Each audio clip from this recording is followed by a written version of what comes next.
How can I understand if I'm spiritual? Once I know, what can I do? You don't need someone from outside to give you a stamp of approval of being spiritual. We're so used to that. These days, almost sadly, our education system, our cultural system has become in such a way that we're looking outward for someone to tell us about ourselves. You want to know if you're intelligent? Well, you just look at your grades, you look at your standardized test scores, look at your IQ test score. I mean, here we can tell you if you're smart, we have numbers. You want to know if you're successful? Well, just look at your bank account. If there's a big number in it, you're successful. If there's a small number in it, you're not successful. You want to know anything about you. We've become so habituated to taking all of the answers from people outside. Really, you think I'm pretty? Really, you think I look okay? Really, you think... It's all about what other people tell us. Now, interestingly, we're wondering, how do I know if I'm spiritual? So I'm going to sit here and I'm going to give you an equation by which you can measure yourself every day. I'm kidding if you don't know me. And then you'll judge yourself and you'll say, well, Sadhviji said, okay, you know, A, B, C, and D equals spiritual. Today I've got A and B going, so I'm at about 40%. If I get C going, then I can be almost 60% spiritual. There is no equation. This is you. Spiritual simply means, it simply means I'm dedicated to seeing the world, including myself, as spirit rather than as matter.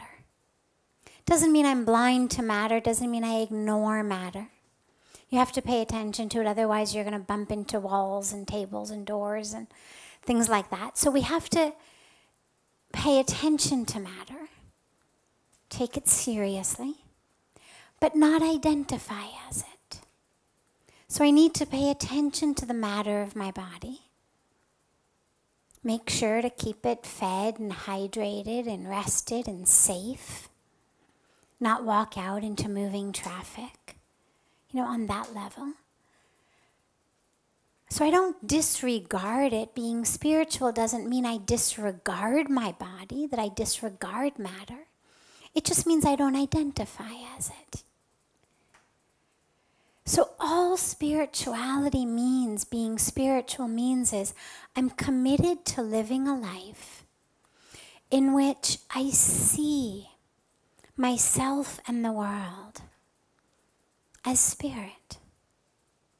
So I take care of the matter. I take care of whether it's my physical body, whether it's my car, whether it's my house, whether it's my clothing, whether it's the food I eat. All things are necessary for me to get by, but I don't identify as any of it. The physical body is made up of the food we eat. We know that. But interestingly, if I hand you a plate of food, nobody's going to identify as the plate of food. We're not going to say, oh, I am my thali. Tonight I'm very yellow. There's lots of, yellow dal tonight and potatoes and cauliflower. I'm feeling very yellow tonight. We understand I'm not my thali. It's just the food I'm eating. Interestingly though, ironically, by tomorrow, after I've eaten it, and it's now been digested and has become the cells of my body and my bloodstream, well, now I start to identify as it. It's no longer yellow, so I'm not identifying as dull per se. But if I'm identifying as my physical body, it's really the same thing as identifying as the plate of food in front of me, just doing it a few hours later. And just as ridiculous as it would be to identify as the food or as the water, if you consider yourself your body, that's what it is. That's what makes up our body. So we take care of it, but we don't identify as it. If we were, instead of being spiritual, if you were material, so we'll call those our two options, spiritual and material. So material is we focus on matter. We identify as matter. I am my body, you are your body. Spiritual simply means I focus on, identify as spirit. I'm going to see myself as spirit, soul, consciousness, divinity, energy, whatever word you use. And therefore I'm going to see others as that. And it's not automatic and it's not 100% and it's not perfect. But it's simply an internal commitment. And this is why there's no equation I can give you, because it's all about your intention. You're going to slip. We all slip. You're going to think of yourself as the body. At some point you trip, you fall, you say, my God, you're so clumsy. Well, clearly that's a quality of the body, not a quality of the spirit. You'll lose your temper. Something will happen. Or you'll identify with somebody else as their body, their role. My God, my boss. My God, my teacher. My God, my son, my daughter. It's all the identification is the form, the matter. But then you'll remind yourself, oh wait, I've committed to spirituality. I've committed to focusing on spirit. And you'll shift your focus. So you are the one who gets to determine if you're spiritual. Not me, not some equation. And it has nothing to do with rituals. It has nothing to do with rites. It has nothing to do with any of that. These are things we do to make ourselves more spiritual. I get too focused on matter. I get too focused on form. So, okay. Need to do some more meditation, or let me do some rituals, some pujas, so that I can stay connected to spirit. It's not you do rituals, therefore you're spiritual. It's through the ritual.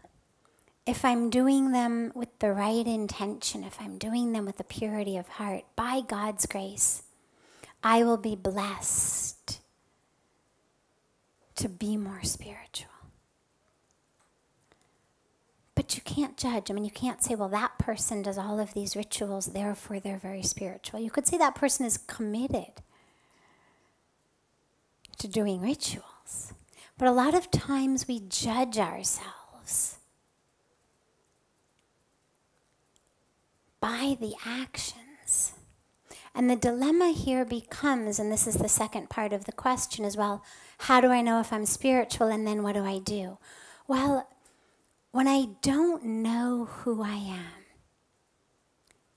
it's very difficult to know what to do. Only when I know who I am, then I know what to do. And so when I know I'm committed to spirituality, I'm committed. Again, I'm gonna forget, I'm gonna slip.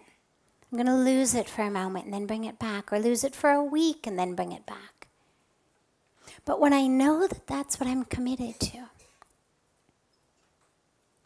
then I automatically know what to do. When we know who we are, what to do comes very, very naturally. And this is the dilemma that so many of us face in our lives, is because we don't know who we are. And because we just take these cues from the outer world about our superficial level of value and worth, we're constantly doing. Achieving, acquiring. But it's not bringing us any closer. Because we're not doing it from a place of really knowing who we are. We're doing it, it's like that story of the lion or the tiger who grows up with the sheep, right? Or the wolf who grows up with the sheep. One of those stories is one type of animal grows up with an entirely different type of animal, and without mirrors or, selfies to take, assumes it is a sheep. Well, it takes cues from those around. It looks, everybody else is a sheep. They baa. Okay, now I baa. This is what we do. Okay, we're sheep. And we do the same thing.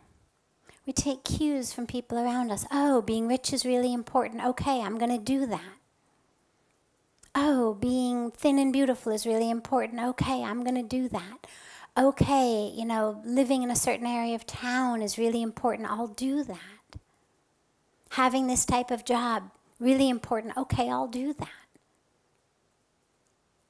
But we're not doing from a state of being.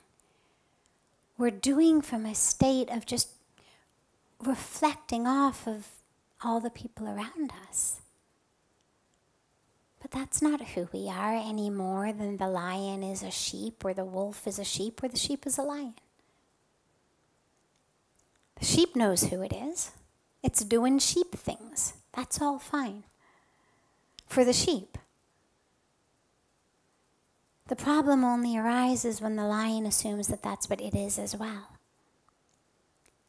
And this is the dilemma that we all face in life, is there isn't one right what to do. There isn't even one right what to do spiritually. It's much more a matter of how you're doing it and who you are that is doing it. It's like that other famous example of, well, if I say to you, is it right or is it wrong to take a knife and plunge it into someone's chest? Most of you will say wrong, unless I tell you I'm a cardiac surgeon. And the person on my table has just had a heart attack, at which point it's very right. Without me taking a knife and thrusting it into this person's chest, they're going to die.